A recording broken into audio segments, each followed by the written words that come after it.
This is Chet Baker, American jazz trumpet player and vocalist, known for major innovations in cool jazz that led to him being nicknamed the Prince of Cool.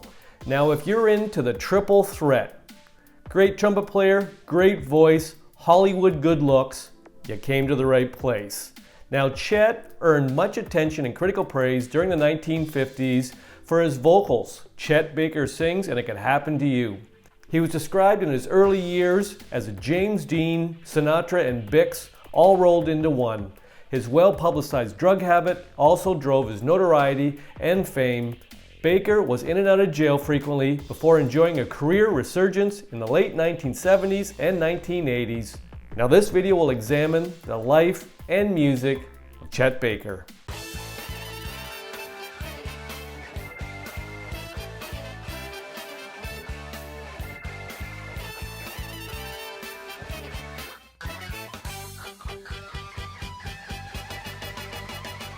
Welcome back to my channel and welcome to the life and music of Chet Baker. Baker was born December 23, 1929 in Yale, Oklahoma, and raised in a musical household. His father, Chesney Baker Sr., was a professional Western swing guitarist, and his mother, Vera Moser, was a pianist who worked in a perfume factory. His maternal grandmother was Norwegian. Baker said that owing to the Great Depression, his father, though talented, had to quit as a musician and take a regular job. In 1940, when Baker was 10, his family relocated to Glendale, California. Baker began his musical career singing in a church choir. His father, a fan of Jack Teagarden, gave him a trombone before switching to the trumpet at the age of 13 when the trombone proved to be too large for him. His mother said that he began memorizing tunes on the radio before he was given an instrument. After falling in love with the trumpet, he improved noticeably in 2 weeks. Peers called Baker a natural musician to whom playing came effortlessly. Baker received some musical education at Glendale High School, but he left school at the age of 16 in 1946 to join the United States Army. He was assigned to Berlin, Germany, where he joined the 298th Army Band.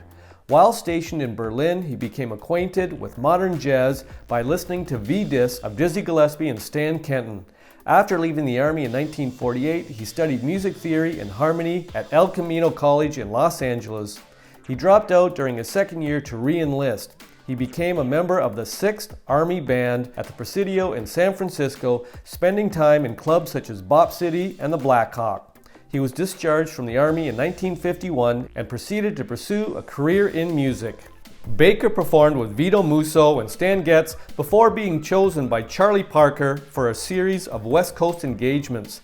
In 1952, Baker joined the Jerry Mulligan Quartet and attracted considerable attention. Rather than playing identical melody lines in unison like Parker and Gillespie, Baker and Mulligan complemented each other with counterpoint and anticipating what the other would play next. My Funny Valentine, with a solo by Baker, became a hit and was associated with Baker for the rest of his career. With the quartet, Baker was a regular performer at Los Angeles jazz clubs such as the Hague and the Tiffany Club. Baker formed a quartet with a rotation that included pianist Russ Freeman, bassist Bob Whitlock, Carson Smith, and Jimmy Bond, and drummers Larry Bunker, Bob Neal, and Shelly Manne. Baker's quartet released popular albums between 1953 and 1956. Baker won readers' polls at Metronome and Downbeat magazines, beating trumpeters Miles Davis and Clifford Brown. In 1954, readers named Baker the top jazz vocalist. In 1954, Pacific Jazz Records released Chet Baker Sings, an album that both increased his visibility and drew criticism. Nevertheless, Baker continued to sing throughout the rest of his career. Baker, with his youthful, chiseled looks, often photographed by William Claxton, and his cool demeanor that evoked breezy California playboy living, became somewhat of a teen idol on top of being a respected up-and-coming jazz musician. Hollywood studios saw movie star potential in Baker, and he made his acting debut in the film Hell's Horizon in the fall of 1955. Baker declined a studio contract, preferring life on the road as a musician. Over the next few years, he led his own combos, including a 1955 quintet with Francie Boland, where Baker combined trumpet playing and singing.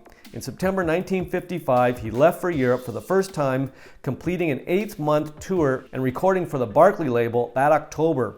Some of these sessions were released in the United States as Chet Baker in Europe. While there, he also recorded a rare accompaniment for another vocalist, Caterina Valente, playing guitar and singing I'll Remember April and Every Time We Say Goodbye. Returning to Los Angeles post-tour, Baker returned to recording for Pacific Jazz. His output included 3 collaborations with Art Pepper, including Playboys and the soundtrack to the James Dean story. Baker moved to New York City, where he collaborated again with Gerry Mulligan for the 1957 release, Reunion with Chet Baker. In 1958, Baker rejoined with Stan Getz for Stan Meets Chet. That same year, he also released It Can Happen to You, similar to Chet Baker Sings, notable for featuring his scat singing skills in lieu of trumpet playing. His last significant release before returning to Europe was Chet, released by Riverside Records, featuring an all-star personnel that included pianist Bill Evans, bassist Paul Chambers, and drummer Philly Joe Jones, all associated with leading jazz trumpeter Miles Davis. Soon after signing on with Riverside Records, Baker was arrested twice. The first arrest involved a stay at the Lexington Hospital, then imprisoned at Rikers Island for 4 months on drug charges. Baker said he began using heroin in 1957. In late 1959, Baker returned to Europe, recording in Italy what became known as the Milano Sessions. In August 1960, he was imprisoned in Lucca for importing narcotics, forging prescriptions, and drug abuse. Baker spent more than a year in jail and was later expelled from Germany and the UK on drug-related offenses. He was deported to the US from Germany. He settled in California, performing in San Francisco and San Jose between jail terms for prescription fraud. Baker's first release in 1962 after his Italian prison sentence was Chet Is Back for RCA. Baker returned to New York City in 1964. Throughout most of the 1960s, Baker played flugelhorn and recorded music that could be classified as West Coast jazz. In 1964, he released the most important jazz album of 1964-65 on Colpix Records, and in 1965 he released Baby Breeze on Limelight. He then released 5 albums with Prestige, recorded in 1 week. Baker fell behind on jazz's latest innovations. At the end of 1965, he returned to the Pacific label, recording 6 themed albums whose content veered from straight-ahead jazz towards uninspired instrumental covers of contemporary pop songs. Baker himself was unhappy with the records. The following summer, Baker was beaten up, probably while attempting to buy drugs. In the film Let's Get Lost, Baker said an acquaintance attempted to rob him. He received cuts and several of his teeth were knocked out. Regardless, the 1966 incident did lead to his teeth eventually deteriorating. By late 1968 or 1969, he needed dentures. This ruined his embouchure and he struggled to relearn how to play the trumpet and flugelhorn. Baker claims that for 3 years he worked at a gas station while trying to retrain his embouchure. Baker withdrew from the music business. He did not release an album for 4 years and stopped performing in public. Baker was then arrested for forging heroin prescriptions. The judge released him on the condition that he remained on methadone for the next 7 years. In 1973, Baker decided to attempt a comeback. Returning to the straight-ahead jazz that began his career, he drove to New York City to perform again. In 1974, he released a live album with saxophonist Lee Konitz. The CD She Was Too Good to Me, released by CTI Records that same year, is considered a comeback album. His last release of 1974 was another live album recorded at Carnegie Hall, which was a final collaboration with Gerry Mulligan. He eventually returned to Europe to tour for the rest of the year. Being met with a renewed interest in France, Italy, Germany, and Denmark, Baker decided to stay. He worked almost exclusively in Europe, only returning to the US about once a year to attend some performances.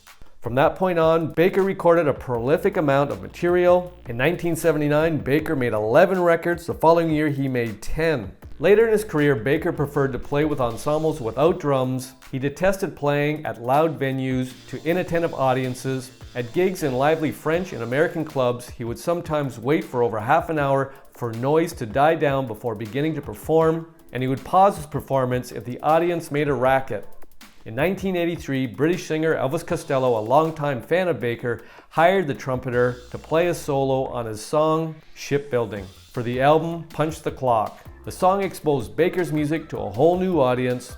In 1986, Chet Baker, live at Ronnie Scott's London, presented Baker in an intimate stage performance filmed with Elvis Costello and Van Morrison as he performed a set of standards and classics, including Just Friends, My Ideal, and Shifting Down. Baker recorded the live album Chet Baker in Tokyo with his quartet. In the winter of 1986, at a club in New York City, Baker met fashion photographer Bruce Weber. Weber convinced him to do a photo shoot for what was originally going to be only a 3-minute film. When Baker started opening up to Weber, Weber convinced him to work on a longer film about his life.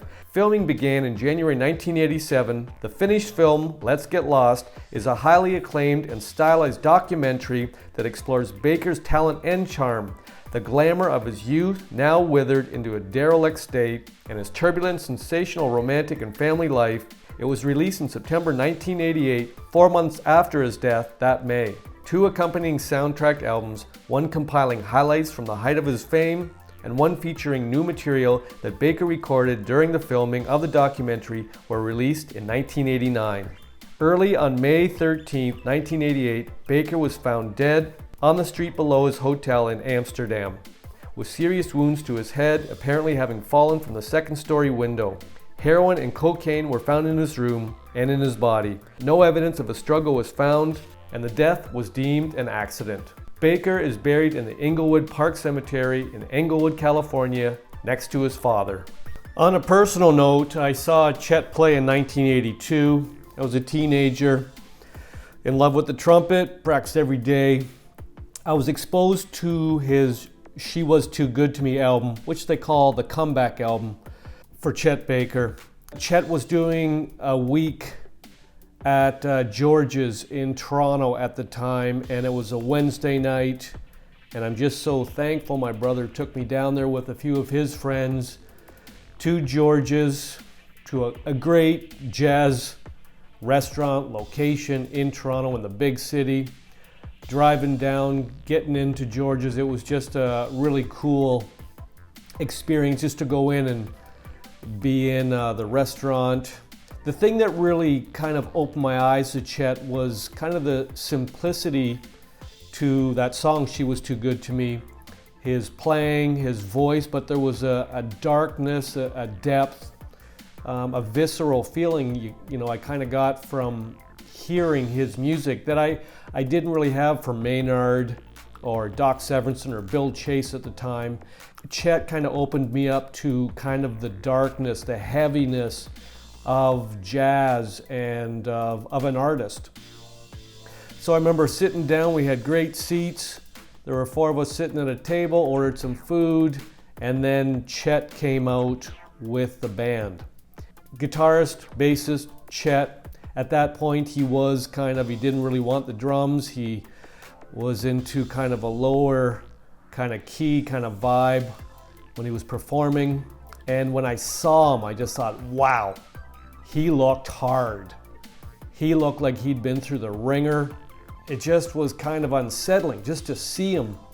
And you could tell they weren't his teeth, and I'd heard a little bit about his run-ins with heroin and losing his teeth, but I did know the extent of his ups and his downs through life to that time. But when he started playing, you could just feel, it was like more of a visceral, emotive kind of feeling I'd had from other trumpet players at that point in my life. And it was just a really different experience and just exposing me to art and jazz and that heaviness.